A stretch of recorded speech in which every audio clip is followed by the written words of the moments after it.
Hello friends, welcome to study stage. तो आज की इस वीडियो में हम लोग विलोपन विधि, प्रतिस्थापन विधि और तुलनात्मक विधि से समीकरण को हल करना सीखेंगे। ये तीनों विधियां जो है इसी वीडियो में हम लोग सीखेंगे तीनों विधि को।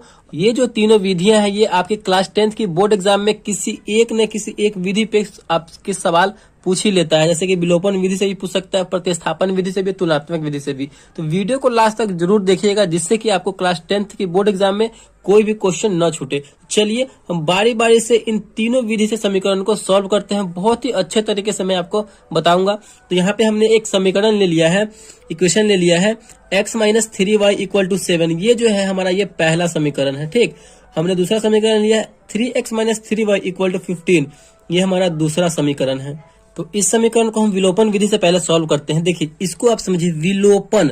विलोपन कहने का मतलब क्या है? लुप्त, यानी विलोपन, लुप्त कर देना है इसको। हमें इसे हम लुप्तीकरण विधि भी बोलते हैं। तो विलोपन मतलब एक को हमें छुपा देना है, लुप्त कर देना है। तो बस इसी से समझिए, इसमें से किसी एक टर्म को, एक्स वाले वेरिएबल को या फिर वाई वाले वेरिएबल को हमें क्या कर देना है? तो छुपा देना है। तो चलिए इसे कैसे हम छुपाएंगे, कैसे हमें इसको छुपाना होता है। तो आपको कोई एक न एक वेरिएबल जो है आपका सेम होना चाहिए। जैसे कि यहाँ पे 3y है, यहाँ भी 3y है, तो ये जो हमारा सेम है, तो यहाँ पे इसको जो है हम कट कर सकते हैं। यहाँ पे आपको एक को हटाना होगा, काटना होगा। यही आपको सोचना है विलोपन विधि में। अब x वाला है तो x को भी कर सकते हैं, y वाला या y को भी कर सकते हैं। किसी एक को आपको यहाँ से हटाना होता है। तो यहाँ पे देखिए, अगर यहाँ पे माइनस में, यहाँ पे भी माइनस में है, तो इसको हम घटाते हैं। तो घटाने से क्या होगा हमारा? यहाँ पे देखिए नीचे वाला चिन्ह जो है घटाव है, घटा रहे हैं तो घटाव घटाव हो जाएगा, माइनस माइनस मिलकर हो जाएगा प्लस। तो हमारा एक टर्म हो जाएगा प्लस में और एक माइनस में। तो प्लस और माइनस दोनों सेम सेम है, तो एक प्लस में एक माइनस में, तो हमारा वाई वाला टर्म कैंसिल हो जाएगा। तो बस यही सोचना है, थोड़ा सा दिमाग लगाना है और इसी टाइप से सॉल्व करना है। तो यहाँ पे हम बिल्कुल जैसे हम बना रहे हैं उसी टाइप से अगर बनाते हैं तो आपको अच्छे नंबर मिल सकते हैं, बिल्कुल बोर्ड की एग्जाम जैसे। जैसे कि यहाँ पे आपको लिखना होगा समीकरण 1 और 2 को घटाने पर। ठीक, चलिए एक है हमारा x माइनस 3y बराबर 7, दूसरा है हमारा 3x minus 3y equal to 15 है। इसको हम घटा रहे हैं तो घटाव का चिन्ह यहाँ पे भी होगा। अब देखिए हमें नीचे वाले चिन्ह को देखना है। यहाँ पे भी जैसे कि ये कुछ भी इसके आएगा, इसका मतलब क्या? प्लस है, तो प्लस और घटा रहे हैं तो प्लस माइनस मिलकर माइनस ही होगा। यहाँ पे माइनस है तो इसी चिन्ह को हमेशा हमें देखना है। तो माइनस है और हम घटा रहे हैं, पहले से यहाँ पे माइनस दिया और अब हम घटा रहे हैं, तो घटाव मिलकर क्या हो जाएगा? यहाँ पे प्लस हो जाएगा। आपको हमेशा इसी चिन्ह को लेकर के चलना है। यहाँ पे देख कुछ नहीं, इसका मतलब क्या? प्लस में है, हम क्या कर रहे हैं? तो घटा रहे हैं, तो प्लस माइनस मिलकर जाएगा माइनस। चलिए यहाँ पे देखिए x में से यहाँ पे -3, अब ये हो गया माइनस में, हो गया -3x हो गया। x में से 3x घटेगा, यानी कम में से ज्यादा घट रहा है, तो माइनस में क्या बचेगा? 2x बचेगा। ठीक, यहाँ पे देखिए एक प्लस में 3x है, एक माइनस में 3y है बोले, तो यहाँ पे ये टर्म कैंसिल हो जाएगा। हमें यही करना है, विलुप्त करना है किसी एक न एक टर्म को। तो यहाँ पे हमने y वाले टर्म को विलुप्त कर दिया है विलोपन विधि से। अब इसमें देखिए 7 में से 15 घटेगा, या 15 माइनस में हो गया और 7 प्लस में है, तो यहाँ पे कम में से ज्यादा घट रहा है, तो माइनस यहाँ पे हो जाएगा 8। ठीक, 7 में से 15 घटेगा तो माइनस में 8 हो जाएगा। देखिए बराबर के दोनों तरफ माइनस है, तो माइनस से माइनस यहाँ पे क्या हो जाएगा? तो कैंसिल हो जाएगा।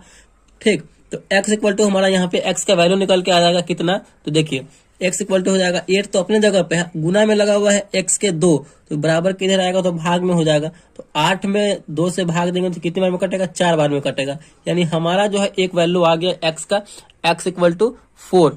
अब हम जब x का वैल्यू प्राप्त कर लिए तो इसी x के वैल्यू को हम समीकरण 1 में या फिर समीकरण 2 में रख देंगे, तो हमारा y का वैल्यू भी पता हो जाएगा। ठीक, तो चलिए समीकरण 1 में या फिर 2 किसी में भी आप रख सकते हैं। चलिए यहाँ पे हम लिख देते हैं समीकरण 1 में ही रखते हैं। समीकरण 1 में x का मान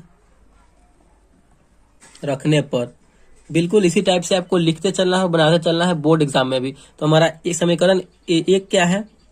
x minus 3y equal to 7 है। ठीक, इसी में ना हमको x का मान रखना है। x का मान कितना आया है? तो 4 आया है, तो x के जगह पे हम रख देंगे 4 माइनस 3y इक्वल टू 7। अब जो जिस कैटेगरी का है उसको उसके साथ रखेंगे, तो नंबर वाला को नंबर वाले के साथ रखेंगे। तो -3y तो इधर है, तो -3y इक्वल टू 7, और यहाँ पे 4 इधर प्लस में था बराबर के, इधर बराबर के उधर जाएगा तो माइनस में हो जाएगा 4। तो यहाँ पे देखिए -3y इक्वल टू 7 में से 4 जाएगा तो बचेगा 3, ठीक, तो अब कीजिए इसको। तो y का मान निकालना है तो y को अकेला रखेंगे, 3 अपने जगह पे है, 3 y के गुना में लगा हुआ था 3 माइनस में, तो इधर चला आएगा तो भाग में हो जाएगा तो -3, 3/3, 3 में 3 से भाग देंगे तो एक बार में कटेगा, और माइनस लगा हुआ तो यहाँ पे जो भी यहाँ पे y का मान भी निकल के आ गया, यानी x इक्वल टू, यहाँ पे लिख सकते हैं x इक्वल टू 4 और y इक्वल टू -1। तो इसी टाइप से जो है हम विलोपन विधि से हल करेंगे। विलोपन विधि कहने का मतलब ही है विलुप्त करना है, आपको x वाले टर्म को विलुप्त कीजिए या फिर y वाले टर्म को आपको विलुप्त करना है, बस यही आपको करना है विलोपन विधि में। चलिए अब हम इसी समीकरण को है प्रतिस्थापन विधि से सॉल्व करते हैं, देखते हैं प्रतिस्थापन विधि से सॉल्व करके वो x और y का वैल्यू सेम आता है कि नहीं। भले ही विधि अलग हो लेकिन इसका वैल्यू सेम आएगा। चलिए प्रतिस्थापन विधि से भी सॉल्व करना सीख लेते हैं कि प्रतिस्थापन विधि से कैसे सॉल्व होगा। दूसरा हमारा यहाँ पे है प्रतिस्थापन विधि। पहले इसको समझिए, प्रतिस्थापन मतलब किसी एक चीज को आपको उसमें प्रतिस्थापित कर देना है। जैसे कि यहाँ पे देखिए x minus 3y equal to 7 है, तो इसमें से अगर आप x का मान निकाल लेते हैं समीकरण 1 को सॉल्व करके, तो आपको इसी x का मान जो है समीकरण 2 में प्रतिस्थापित कर देना है x के जगह पे। इसी को बोलते हैं प्रतिस्थापित करना, मतलब किसी एक जगह पे से उठाकर दूसरे जगह पे रख देना। ठीक, आप समीकरण 2 को भी में से अगर समीकरण 2 में से आप y को भी अगर सॉल्व करके y का मान निकाल लेते हैं, तो इसी y का वैल्यू जो है हम समीकरण 1 में प्रतिस्थापित करेंगे y के जगह पे। इसी को बोलते हैं प्रतिस्थापन विधि। चलिए जैसे कि हम यहाँ पे आपको सॉल्व करते हैं, अब x का मान ही हम निकाल करके और समीकरण 2 में हम x के जगह पे प्रतिस्थापित कर देंगे। बस यही करना होता है प्रतिस्थापन विधि में। तो चलिए करते हैं। तो यहाँ पे हम लिखते हैं समीकरण 1 से, क्योंकि समीकरण 1 को हम लेके चल रहे हैं। समीकरण 1 से, समीकरण 1 है हमारा x minus 3y equal to 7 है। ठीक, तो चलिए x का मान निकालना तो x को अकेला रखेंगे, इक्वल टू 7 अपने जगह पे है, -3 को उधर भेज रहे हैं तो हो जाएगा प्लस में 3y। तो हमने यहाँ पे x का वैल्यू निकाल लिया, x प्लस 7 प्लस 3y, हमारा समीकरण 3 हो जाएगा, क्योंकि 2 समीकरण पहले से हमने ले रखा है। तो अब इसी समीकरण जो इसी x का वैल्यू जो है हम समीकरण 2 में रख देंगे। तो यहाँ पे हमें लिखना होगा समीकरण 2 में x का मान प्रतिस्थापित करने पर, मतलब इसी x का मान उसमें रखने पर, यही होता है प्रतिस्थापन विधि। प्रतिस्थापित करने पर बिल्कुल इसी तरीके से आपको भी एग्जाम बोर्ड में बनाना है। तो चलिए इसका मान हम इस दूसरे समीकरण में प्रतिस्थापित करते हैं। दूसरा समीकरण है हमारा 3, देखिए 3x माइनस 3y बराबर 15 है। तो हम यहीं से स्टार्ट कर देते हैं। x के जगह पर हम क्या लिखेंगे, 7 प्लस 3y लिखेंगे, फिर माइनस में यहाँ पे 3y है तो 3y बराबर 15। ठीक, चलिए हमने प्रतिस्थापित कर दिया। अब इसको सॉल्व करते हैं, और इसको सॉल्व करेंगे क्योंकि हमारा इसमें y के वैल्यू निकल आएगा, क्योंकि इसमें एक ही टर्म है y वाला है, तो y के वैल्यू यहाँ से हम प्राप्त कर लेंगे। तो इस यहाँ पे इसको सॉल्व करते हैं। पहले 3 में इस पूरे दोनों संख्या में गुना करेंगे तो 3 7 हो जाएगा हमारा 21, प्लस 3y में 3 से करेंगे तो plus 3 3 9y, minus 3y equal to 15 है।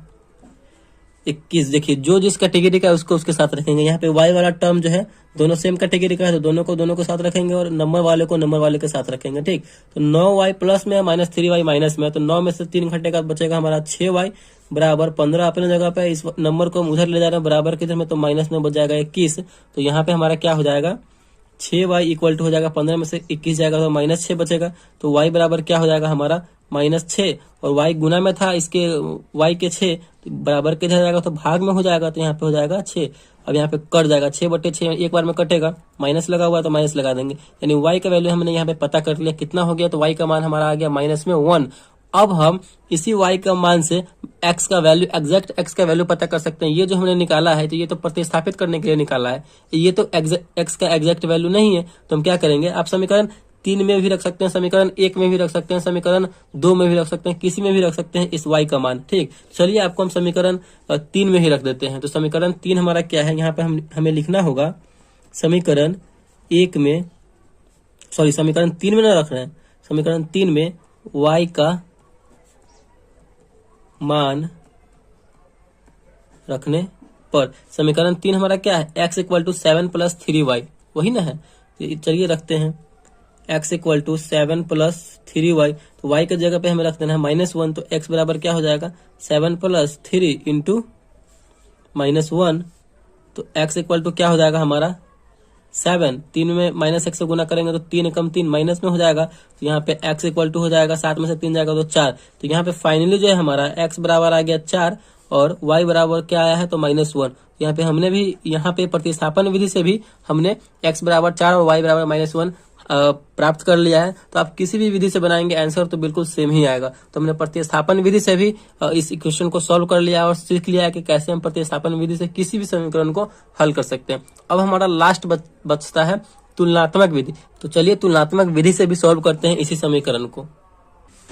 तीसरा विधि है हमारा तुलनात्मक विधि। तो हमने वही समीकरण लिया है x minus 3y equal to 7 पहला समीकरण। दूसरा समीकरण है x equation 3x minus 3y equal to 15, ये हमारा दूसरा इक्वेशन है। तो इसी इक्वेशन को हम तुलनात्मक विधि से सॉल्व करते हैं। अब इसको समझिए, तुलनात्मक विधि यानी तुलना। आपको जो है समीकरण एक में से किसी एक टर्म को, जैसे कि इसमें से x को निकाल रहे हैं तो x को सॉल्व करके x का जो मान निकलेगा वो, और फिर दूसरा समीकरण 2 में भी x का जो मान निकलेगा उसको निकाल करके दोनों को आपस में तुलना करना है। यही हमारा तुलनात्मक विधि होता है। तो कैसे तुलना करेंगे चलिए वो सीखते हैं। चलिए इसमें से हम समीकरण एक में से x को ही यहाँ पे निकालते हैं। तो समीकरण एक से यहाँ पे हम लिखेंगे समीकरण एक से तुलना, यानी दोनों को तुलना करना, तुलनात्मक विधि नाम ही है। तो तुलना कीजिए समीकरण एक से। तो समीकरण है x minus 3y equal to 7, ये समीकरण एक है हमारा। तो x का वैल्यू निकालते हैं तो 7, यहाँ पे माइनस में 3y बराबर को हो जाएगा तो प्लस में हो जाएगा, प्लस 3y हो जाएगा। तो ये हमारा हो जाएगा समीकरण 3। ठीक, इसमें से भी अब हम समीकरण 2 में से भी x का वैल्यू निकाल करके निकालेंगे और फिर इन दोनों समीकरण 3 और जो समीकरण हमारा 4 आएगा उन दोनों को आपस में तुलना करेंगे। ठीक, चलिए समीकरण अब 2 से ले रहे हैं। तो यहाँ पे हम लिखेंगे समीकरण 2 से। समीकरण 2 है हमारा 3x minus 3y equal to 15 है। ठीक, चलिए इसमें से निकालिए x का वैल्यू। तो 3x, यहाँ पे हम x का निकालें तो 3x इक्वल टू क्या हो जाएगा 15, तो अपने जगह पे माइनस 3y को उधर भेज रहे हैं तो प्लस में 3y। तो अकेला x का निकालने के लिए x को अकेला रखेंगे तो हो जाएगा 15 प्लस 3y। और ये देखिए 3 x के गुना में लगा हुआ 3 बराबर हो जाएगा तो भाग में। तो हमारा यहाँ पे भी समीकरण, यहाँ पे इसको हम 4 मान लेंगे। ठीक, यहाँ भी x का वैल्यू निकल गया समीकरण 2 से, और समीकरण 1 से भी x का वैल्यू निकल गया। अब इन्हीं x का जो है आपस में हम तुलना करेंगे, बराबर बराबर करके तुलना करेंगे। तो चलिए समीकरण 3 और 4 को तुलना करने पर तो यहाँ पे हम लिखेंगे। बस इसी तरीका से आपको बनाना है, आपको अच्छे से अच्छे नंबर प्राप्त हो जाएंगे एग्जाम बोर्ड में। समीकरण 3 और 4 को तुलना करने पर, समीकरण 3 और 4 को तुलना कीजिए तो समीकरण 3 है हमारा क्या है 7 प्लस 3y इक्वल टू, तुलना करने का मतलब क्या, दोनों को बराबर बराबर में रखना है, इक्वल में करना है। और समीकरण 4 हमारा क्या है 15 प्लस 3y बटे में 3 है तो 3। अब इसी को हम सॉल्व कर देंगे तो यहाँ पे हमारा सिर्फ एक y वाला टर्म है तो y का मान यहाँ पे निकल के आ जाएगा। ठीक, चलिए कीजिए। अब देखिए यहाँ पे जो है 3 जो है बटे में लगा हुआ है, इधर बराबर के इधर ले आएंगे तो गुना में हो जाएगा। तो हमारा यहाँ पे गुना में हो जाएगा 3 इंटू 7 प्लस 3y। तो इन दोनों में 3 से गुना हो जाएगा। तो इधर क्या बचा, सिर्फ 15 प्लस 3y बचा। इसको आप सॉल्व कीजिए। 3 में 7 से करेंगे तो 3 7 21 प्लस 3 में y में 9, 3 से करेंगे तो 3 3 9y equal to 15 plus 3y। जो जिस कैटेगरी का है उसको उसके साथ रखेंगे, जैसे कि यहाँ पे नंबर वाला टर्म नंबर वाले के साथ और y वाला टर्म y वाले के साथ। तो यहाँ पे 21 तो अपने जगह पे है, 15 को इधर ला रहे हैं तो माइनस में हो जाएगा 15। 3y तो अपने जगह पे है, बराबर के उधर जाएगा, 9y प्लस में था तो इधर हो जाएगा माइनस में। तो यहाँ पे 21 में से 15 घटेगा तो कितना बचेगा 6 बचेगा। 3y में से 9y घटेगा तो माइनस में 6y घटेगा, क्योंकि कम में से ज्यादा घट रहा है। तो यहाँ पे हमारा y बराबर क्या हो जाएगा -6 बटे 6, क्योंकि y को अकेला रखेंगे तो यहाँ पे गुना में लगा हुआ था y के -6, तो बराबर के उधर भेजेंगे तो भागा में हो जाएगा 6। तो यहाँ पे 6 बटे 6 यानी एक बार में कटेगा और माइनस लगा हुआ है तो माइनस, यहाँ पे y का मान कितना आ गया हमारा 1 आ गया। अब हम इसी y की मदद से x का वैल्यू भी पता कर लेंगे। तो चलिए समीकरण हम 3 में भी रख सकते हैं y का मान, तो यहाँ पे हम रख देते हैं, बना देते हैं। तो यहाँ पे आप लिख सकते हैं समीकरण किसी में भी रख सकते हैं, समीकरण 1 2 3 4 किसी में भी। समीकरण हम यहाँ पे चलिए 1 में ही रखते हैं। समीकरण 1 में y का मान न है तो y का मान रखने पर समीकरण 1 हमारा क्या है x minus 3y equal to 7 है, तो y का मान तो y के जगह पे, तो x माइनस 3 इंटू y के जगह पे -1 रखेंगे बराबर 7 है। x यहाँ पे देखिए माइनस में 3 और माइनस में y गुना में है, तो माइनस में मिलकर हो जाएगा हमारा प्लस, और 3 एकम 3 बराबर 7।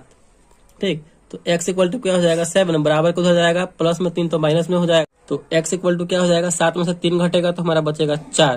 तो फाइनली जो है हमारा यहाँ पे x इक्वल टू आ गया 4 और y इक्वल टू क्या आ गया तो -1। तो फाइनली हमारा x और y का वैल्यू भी हमने यहाँ पे तुलनात्मक विधि से बिल्कुल सेम पता कर लिया है। आप किसी भी विधि से बनाइए, अगर एक समीकरण को अनेक अनेक प्रकार की विधि से बनाते हैं तो आपका मान जो है एक ही आएगा, वैल्यू सेम ही आएगा।